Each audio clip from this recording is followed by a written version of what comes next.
राज्य महिला आयोगाचं मुख्य कार्यालय मुंबई येथे आहे, पण महाराष्ट्राच्या ग्रामीण भागातल्या वाड्यावस्त्या आणि पाड्यांवरच्या महिला भगिनींना मुंबईच्या कार्यालयामध्ये येऊन स्वतःची तक्रार देणं, त्याचा पाठपुरावा करणं शक्य होणार नाही आणि म्हणून अनेक वर्ष न्यायाच्या प्रतीक्षेत असलेल्या महिलांसाठी त्यांच्या जिल्ह्याच्या, त्यांच्या तालुक्याच्या ठिकाणी, त्यांच्या कलेक्टर ऑफिसमध्ये न्याय मिळावा यासाठी एकाच व्यासपीठावरती सर्व प्रशासकीय अधिकारी त्यांच्या पॅनलसहित उपस्थित राहतात आणि मोठ्या संख्येने तक्रारदार उपस्थित राहतात। हे आमच्या राज्य महिला आयोग आणि प्रशासनाचे यश आहे। यामध्ये ज्या तक्रारदार पीडिता महिला येतात त्यांच्या तक्रारीचं निवारण हे जागच्या जागी व्हावे, त्यांना न्याय मिळावा यासाठी जनसुनावणी घेतली जाते। ही जनसुनावणी पार पडत असताना आज सकाळच्या जनसुनावणीमध्ये एकूण 156 तक्रारी दाखल झाल्या।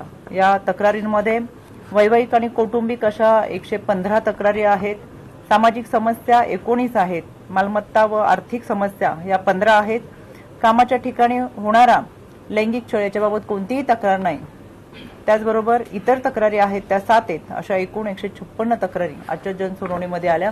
156 तक्रारींवरती आम्ही जनसुनावणीमध्ये या नोंदून घेत त्यांना न्याय देण्याचा प्रयत्न आमच्या माध्यमातून केलेला आहे। या तक्रारींमध्ये ज्या काही प्राधान्यक्रमाने काउन्सिलिंग असतील, विधी सेवा प्राधिकरणाकडे असतील, संरक्षण अधिकाऱ्याच्या माध्यमातून पुन्हा एकदा घर सोडून बाहेर आलेल्या महिलेच्या संदर्भात तिला सासरी जाण्यासाठीचं केलेलं सहाय्य असेल, अशा एकंदर तक्रारींची संख्या मोठ्या प्रमाणात होते।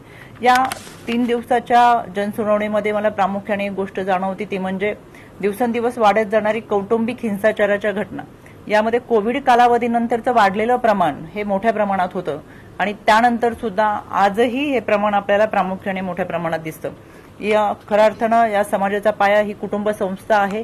या कुटुंब संस्था ही टिकवणं आपल्यासाठी फार गरजेचं आहे आणि म्हणून आमच्याकडे काउन्सिलिंग सेंटर मोठ्या प्रमाणात हे काम करतात। या काउन्सिलिंग सेंटरच्या माध्यमातून आपण या सगळ्या कुटुंबांमध्ये समझोता घडवून आणणं, त्यांच्यामध्ये असलेले काही दुरावे असतील, त्यांच्यामध्ये असलेले गैरसमज असतील, हे या काउन्सिलिंगच्या माध्यमातून मांडून खऱ्या अर्थानं त्या कुटुंबाला जोडण्याचं काम हे समुपदेशन केंद्राच्या माध्यमातून केलं जातं आणि म्हणून मी आज आपल्या कोल्हापूरमध्ये असलेल्या सखी वन स्टॉप सेंटरला सुद्धा भेट दिली। अतिशय उत्तमरित्या काम या सखी वन स्टॉप सेंटरच्या माध्यमातून चालतं।